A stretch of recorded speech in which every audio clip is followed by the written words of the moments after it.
নমস্কার বন্ধুরা, সুখের সন্ধানের পক্ষ থেকে আপনাদের জানাই স্বাগত। আশা করি আপনারা সকলেই ভালো আছেন। আজ আমি আপনাদের বলবো, যাদের ইনস্ট্যান্ট মানি প্রয়োজন তারা কি করবেন।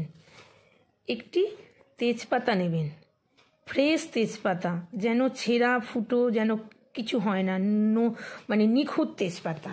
সবুজ কালির পেন দিয়ে লিখবেন। কি লিখবেন? আর একটা ফুলওলা লবঙ্গ নেবেন, ফ্রেশ, যেন ভাঙা না হয়, একদম সুন্দর, সব কটার ফুল যেন থাকে। আপনি আজই করতে পারেন, একদিন করে ছেড়ে দিতেও পারেন, আবার 3 দিনও করতে পারেন, বা পূর্ণিমা অমাবস্যার দিনও করতে পারেন। ফ্রেশ একটা তেজপাতা নিলেন, প্লেন দিকটা, নিখুঁত তেজপাতাটা হবে, প্লেন দিকটা লিখবেন। নীল কালির পেন দিয়েও লিখতে পারেন, সবুজ কালি লিখতে পারেন, নীল কালির দিক দিয়েও লিখতে পারেন। কি লিখবেন? ইনস্ট্যান্ট মানি, এটা লিখবেন। ফ্রেশ ওপরের দিকটায় লিখবেন, প্লেন দিকটায় লিখলেন। এবার এটা বাঁ হাতের উপর রাখুন, লেখার দিকটা উপরের দিকে রাখুন। এইবার লবঙ্গটা তেজপাতার উপর দিন। এবার একটু দারুচিনির গুঁড়ো দিন ওই তেজপাতার উপরে। এবার ডান তেজপাতার উপরে দিকটা রাখলেন, বাঁ হাতের উপরে রেখে ডান হাত চাপা দিয়ে এবার ভাবতে পারবেন আপনি কত টাকার প্রয়োজন। আপনি এটা ভাবুন যে আপনার কত টাকার প্রয়োজন, ওই চাপা দিয়ে এইটা ভাবুন। শুধু আমার যে টাকার প্রয়োজন আমি সেটা পেয়ে গেছি, এইটুকু শুধু ভাববেন। আর যারা ভাবতে পারবেন না, কল্পনা করতে পারবেন না, তারা বলবেন, থ্যাংক ইউ ইউনিভার্স, আমাকে এত টাকা পাইয়ে দেওয়ার জন্য। এটা বলবেন, 3 বার বলবেন, থ্যাংক ইউ ইউনিভার্স, আমাকে এত টাকা পাইয়ে দেওয়ার জন্য। থ্যাংক ইউ ইউনিভার্স, আমাকে এত টাকা পাইয়ে দেওয়ার জন্য। এইটা বলবেন 3 বার।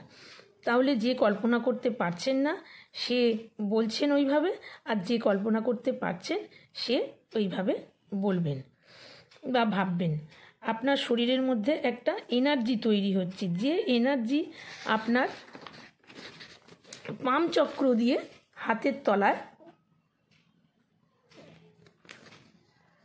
যে কল্পনা করতে পারবেন না সে ওইভাবে বলবেন, আর যে কল্পনা করতে পারবেন সে কল্পনা করবেন, বলছেন, ভাবছেন।